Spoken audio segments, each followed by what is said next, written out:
నా బాడీ నా ఇష్టం అని ఆడవాళ్లు శరీరాన్ని రివీల్ చేసే బట్టలు ధరిస్తే చూసేవాళ్లు నా కళ్ళు నా ఇష్టం అంటారు అనే వ్యాఖ్యలు చేశారు గాయని సునీత. కాబట్టి మనం ఎవరి నుండి ఎలాంటి వంకర చూపులు తగలకుండా ఉండేలా జాగ్రత్తగా మనకు సౌకర్యంగా ఉండేలా దుస్తులు ధరించాలి అనేది ఆమె అభిప్రాయం. ఆమె మాటలు కరెక్టే కదా అనిపిస్తుంది చాలామందికి. కానీ ఇలాంటి యాక్సెప్టెన్స్ని సమాజంలోకి పంపే మాటలు ఆలోచనలు ఆడవాళ్లకు మేలైతే చేయవు. ఎందుకంటే అలాంటి చూపుల బారిన పడకుండా మనం సురక్షితంగా ఉండాలి అనే కాన్సెప్టులో అలా చూడటంలో తప్పు లేదు, అది కంటిన్యూ అవ్వచ్చు అనే అర్థం ఉంది. అలాగే ఒక వ్యక్తి ధరించే దుస్తులు ఎలా ఉండాలి అనేది ప్రాథమికంగా వారికే సంబంధించిన విషయం. ఏవేవో కారణాలు చూపి దానికి ముప్పు తెచ్చుకోకూడదు. ఏం ధరించాలి అనేది ఇతరులు నిర్ణయించే అంశంగా మారినప్పుడు ఆ ఒక్క పాయింట్తో రకరకాలుగా ఆంక్షలు, నియంత్రణలు, విమర్శలు, తిట్లు లాంటివి పెరిగే అవకాశం ఉంది. ఒకరి బట్టలు ఇలా ఉండాలి అని చెప్పడానికి మనం ఎవరం? అది వాళ్ళిష్టం అనగానే అయితే సమాజాన్ని చెడగొట్టేలా విప్పుకుని తిరగడం కరెక్టేనా అనే కామెంటు వస్తుంది.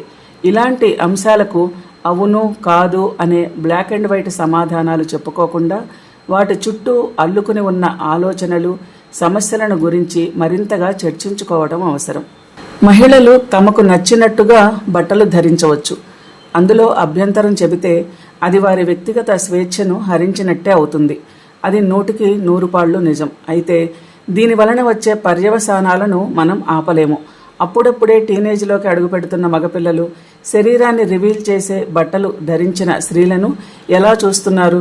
శరీరం రివీల్ కాకపోయినా ఫ్యాషన్గా తమకు నచ్చినట్టుగా బట్టలు ధరిస్తున్న ఆడవారిని టీనేజీ, ఆ చుట్టుపక్కల వయసులో ఉన్న మగపిల్లలే కాదు, పెద్దవారు, చివరికి సాటి ఆడవారు కూడా ఎలా చూస్తున్నారు, వారి మనసులో ఎలాంటి ఆలోచనలు కలుగుతున్నాయి అనేది మనం చెప్పలేము. ఎందుకంటే వారున్నది స్త్రీని శరీరంగానే గుర్తిస్తున్న సమాజంలో.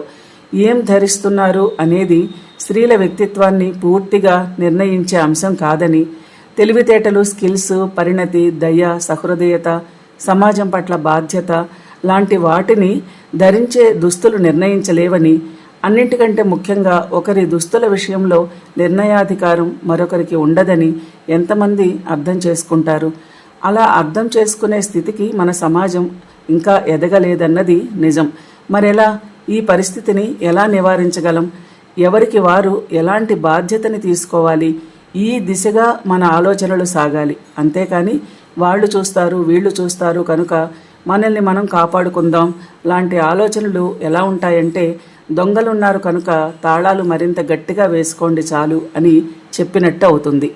సమాజం ఆమోదించని దుస్తులను ధరించకపోవడమే మంచిది అనే ఆదర్శ బాణీలో బతుకుతూ దీని వలన మరింత సిగ్గుతో ముడుచుకుపోతూ మరింతగా శరీర స్పృహని పెంచుకుంటూ నిరంతరం తాము ఎలా కనబడుతున్నామో అనే భయంతో నేటి అమ్మాయిలు కూడా ఉంటే అది పురోగమనం ఎంత మాత్రం కాదు. వాళ్ళు తమకు నచ్చినట్టుగా సౌకర్యంగా దుస్తులు ధరించగలిగితేనే ఆత్మవిశ్వాసంతో మేము మనుషులమే అనే నమ్మకంతో పనిచేయగలుగుతారు. ఇక్కడ వాళ్ళ సౌకర్యం, వారు ఆత్మవిశ్వాసం దెబ్బతినకుండా ఉండటం లాంటివి ముఖ్యమైన విషయాలు. ఆడవాళ్ల దుస్తులు చూసేవారి కోణంలో మాత్రమే ఉండాలంటే అది మళ్ళీ మనల్ని ఎంత వెనక్కు తీసుకువెళుతుందో చెప్పలేము. అలాగే ఈ అంశానికి సినిమాల్లో పైకి రావడానికి కావాలని చేసే శరీర ప్రదర్శనకు ముడిపెట్టి చూడలేము. సినిమా రంగంలో తమకు నచ్చినా నచ్చకపోయినా శరీరాన్ని రివీల్ చేయాల్సిన పరిస్థితుల్లోకి ఆడవాళ్లు నెట్టివేయబడుతున్నారు. దానికి చాలా కారణాలున్నాయి. పురుషాధిపత్యం రాజ్యమేలే చోట స్త్రీల అందం కూడా సినిమా వ్యాపారాన్ని పెంచే అంశంగా మారిపోయిన పరిస్థితుల్లో సినిమా తారలు తమకు సినిమా అవకాశాలు రావాలనే భావోద్వేగం బలంగా ఉన్నవారు అందుకు అనుగుణంగా దుస్తులు ధరిస్తున్నారు.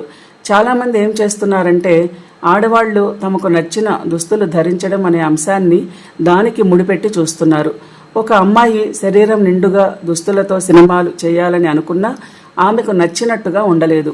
ఆడవాళ్లు వాళ్లకు నచ్చినట్టుగా బట్టలు ధరించవచ్చు అనే అంశంలోకి కొంతమంది తారలు, యాంకర్ల దుస్తుల తీరు, వారి ఎక్స్ట్రీమ్ ఆలోచనలను చేర్చి చూడటం వలన చాలా కన్ఫ్యూజన్ ఏర్పడుతోంది.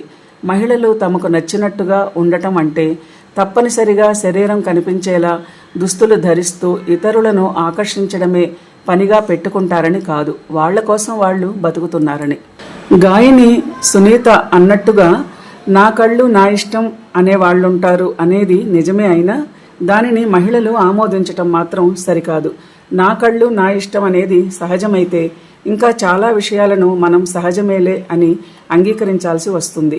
మగవారిలో హార్మోన్లు అలాగే ఉంటాయి, చిన్నప్పటి నుండి వాళ్ళు అలాగే పెరిగారు, ఇప్పుడు హఠాత్తుగా వాళ్ళు మారాలంటే మారలేరు లాంటి అభిప్రాయాలన్నింటినీ మనం యాక్సెప్ట్ చేయాల్సిందే.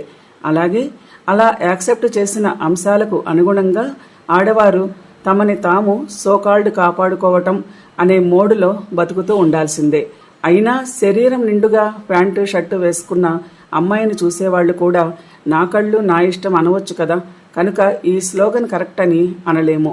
తలెత్తి చూడకూడదు, వెన్ను విరిచి నడవకూడదు, నలుగురిలో నవ్వకూడదు లాంటి ఆంక్షలను అణిచివేతలను మొన్నటి తరం మహిళలు ఎన్ని ఎదుర్కొని ఉంటారో లెక్కలేదు. అసలు తమ శరీరాల పట్ల కూడా తాము సిగ్గుపడుతూ ఉండటం అది ఎంతగా మనిషిని అణిచివేస్తుంది, ఎంతగా మానసిక స్వేచ్ఛని ఎదుగుదలని ఆపేస్తుంది అనేది ఎంత చెప్పినా తక్కువే. దీపికా పదుకొనే ఒక సందర్భంలో చెప్పింది, అవును నేను స్త్రీని కనుక నాకు క్లీవేజ్ ఉంటుంది అని. నిరంతరం నేను తక్కువ అనే ఫీలింగ్తో బతకడం అంటే కొంచెం కొంచెంగా మరణిస్తూ బతకడమే. ఇవన్నీ ఎవరూ కాదనలేని నిజాలే.